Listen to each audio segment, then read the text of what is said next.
এই কাহিনীটি হলো একটি ভিখারি যে স্টেশনের বাইরে একটি নোংরা কৌটো নিয়ে ভিক্ষা করত। সে 4-5টা কয়েন ওই কৌটার মধ্যে রাখতো এবং আওয়াজ করতো এবং লোকের আকর্ষণ তার দিকে করতো, আর সাথে গান করতো, তুমি গরিবের শুনবে তো ও তোমার শুনবে।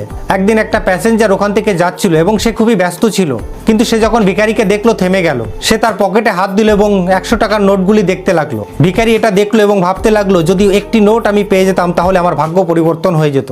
ওই লোকটি ভিখারির সামনে 10টি নোট রাখলো এবং বলল যে এই কৌটাটি কি আমাকে দেবে। ভিখারি চিন্তা করতে লাগলো। ওই লোকটি আরো 10টি নোট দিল এবং বলল 2000 টাকা নাও এবং এই কৌটোটি কি আমাকে দেবে।